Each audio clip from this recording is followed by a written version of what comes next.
Hi, I'm Bybreen Samuels and welcome back to another episode of Soul Stirring Astrology, where I give you my textured take on the world of astrology. Well, we're a few days after the Brexit vote, so that's going to form the context to this wonderful new moon that takes place next week on the 4th of July. So here we are. UK has left Europe, everybody knows that, but what's interesting is that the European Union was actually formed on the 1st of November 1993, and the aspects that were formed between Pluto and Mars, it was a conjunction, and they were both in their own sign of Scorpio. So you had the modern ruler and the ancient ruler of Scorpio in their natural home. So it was a double signature of a very powerful combination. It's about establishing a presence whereby the past has been regenerated. Something needed to be born in order to bring about this collective sense of communication and dialogue and free movement of goods, people and services. And that was the core reason for setting up the European Union. Also, those two planets formed a square to Saturn, so the power base was eroding and getting rid of the old structures whereby countries had their own individual ways of doing business abroad. So it's about bringing a sense of unity to the European market. It was known as the single market. The European Union also had its own anthem, which was a symphony from Beethoven, and it was the Ode to Joy. Now, the underlying principle here was that there was this idealistic view and a vision of Europe coming together, that the human race is connected, and that it would lead to all of us understanding that we're brothers and sisters across the world. Now, when we're dealing with this power issue, so the UK has broken free.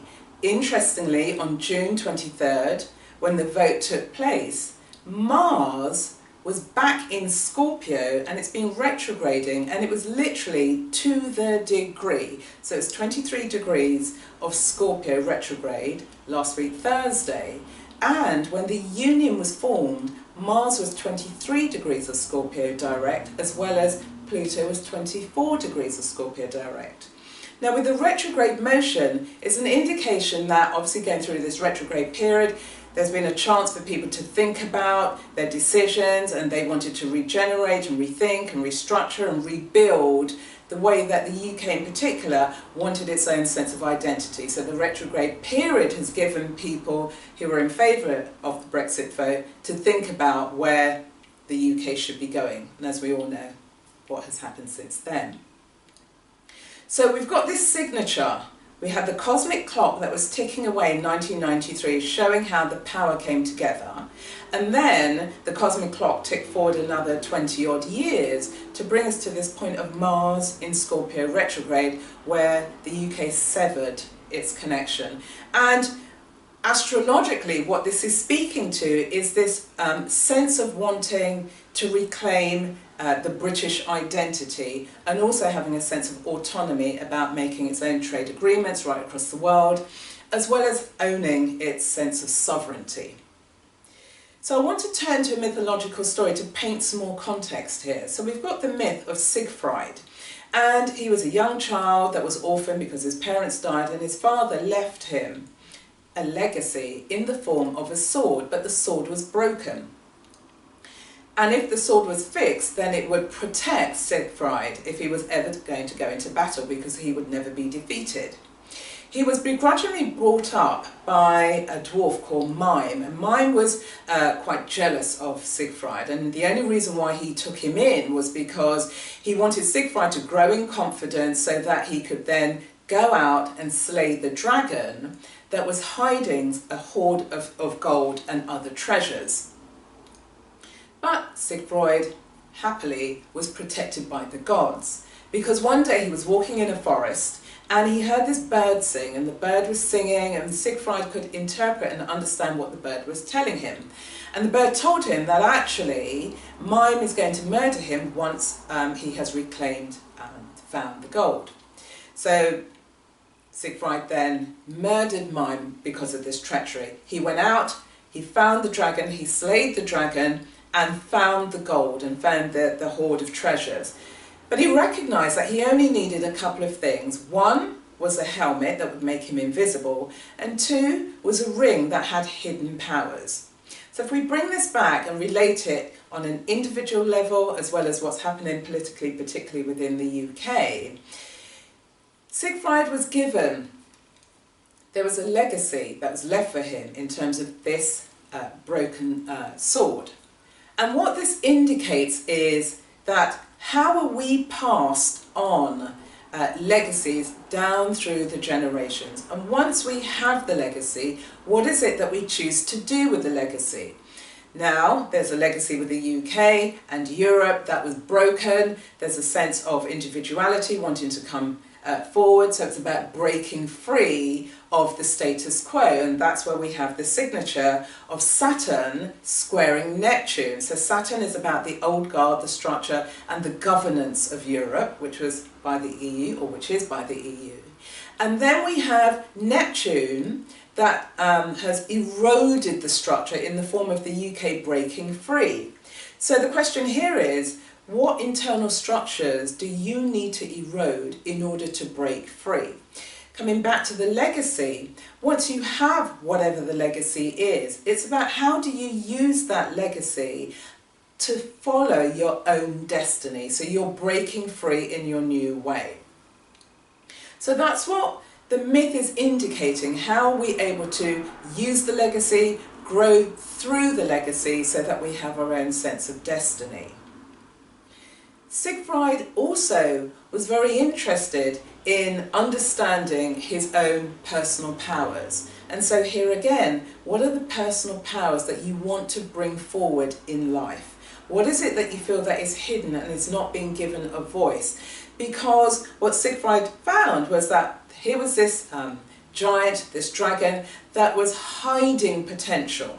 And so coming back to the UK's separation from Europe could be, this is my astrological take, it's about that its talents and its assets were being hidden and blocked by the European Union, and the UK wanted to set itself free of that.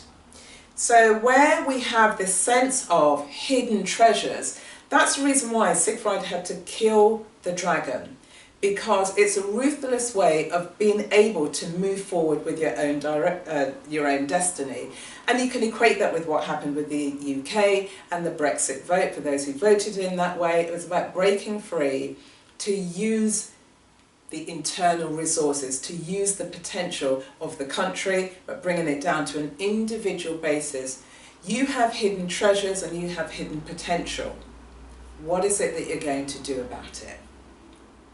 So moving beyond Brexit and this Mars and Pluto connection, it's also been supported by Jupiter trining Pluto.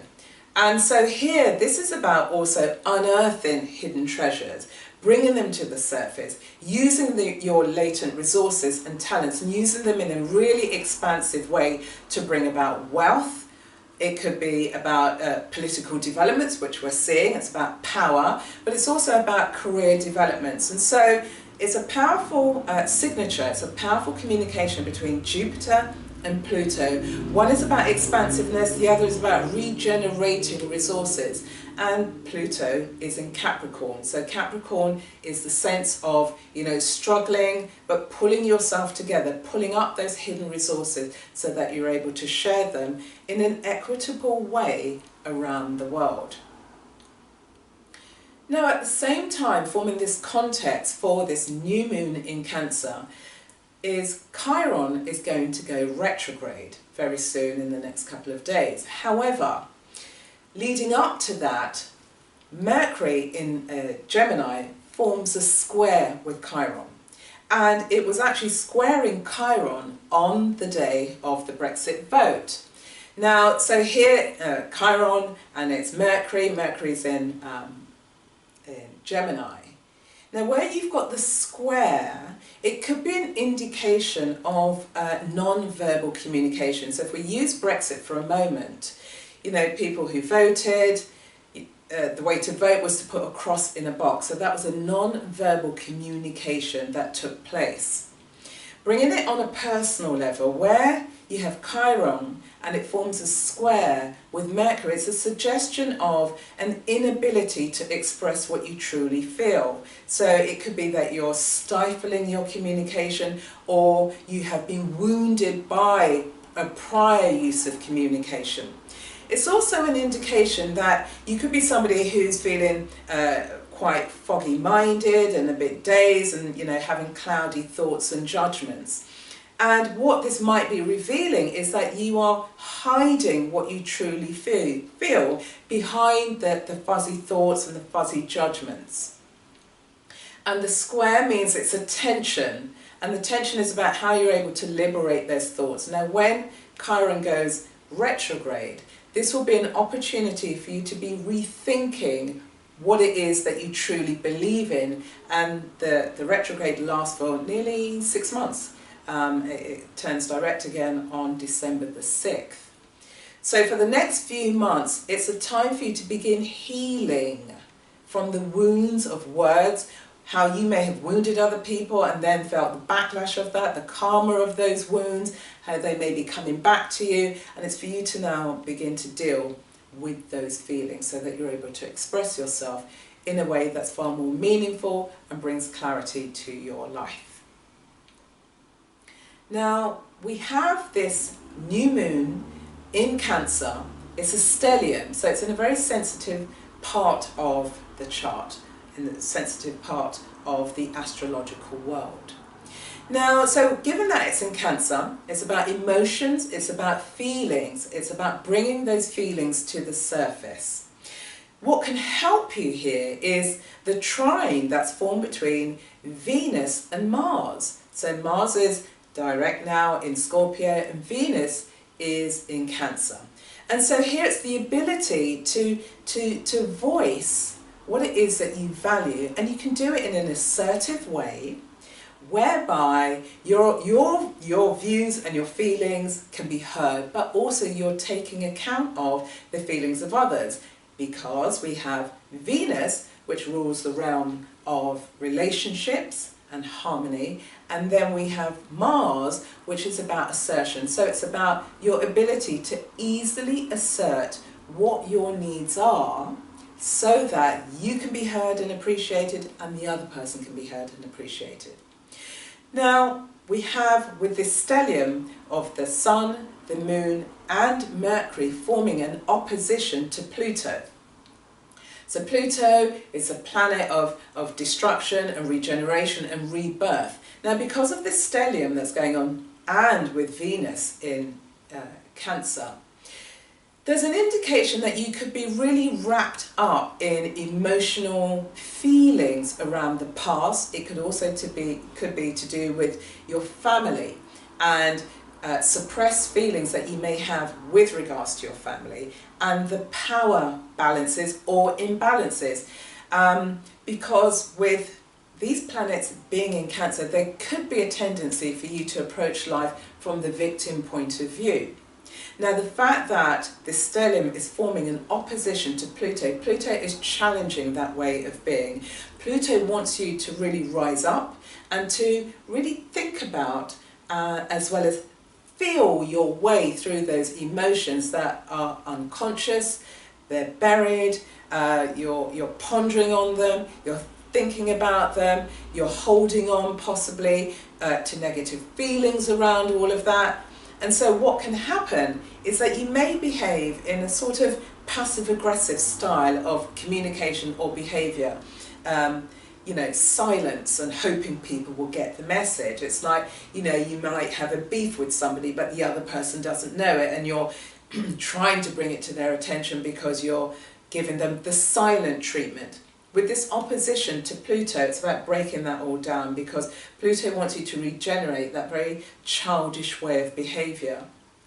So much so that you're able to connect with those deep emotions, those deep feelings. As a result of connecting with them, you can then articulate what those feelings are, because you've got Mercury there in that watery sign of Cancer.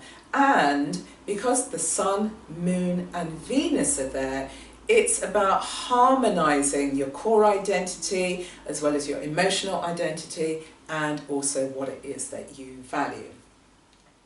So the new moon gives you this new opportunity to rethink how you express your emotions, to rethink how you use power, to think about how you may have been abusive in the use of your power and how you're able to reclaim your new identity.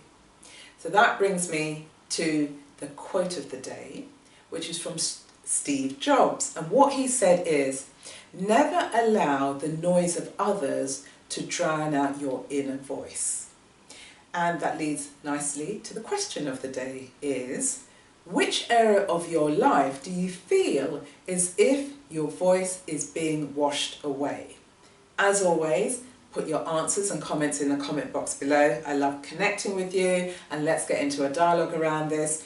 Feel free to share this episode with others in your network. You can like and subscribe to my channel. Also, you can add this episode to your own personal playlist.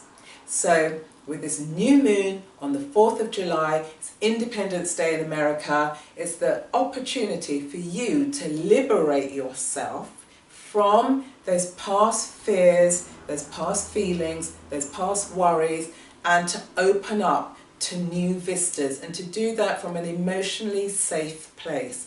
And that's going to apply on a personal level.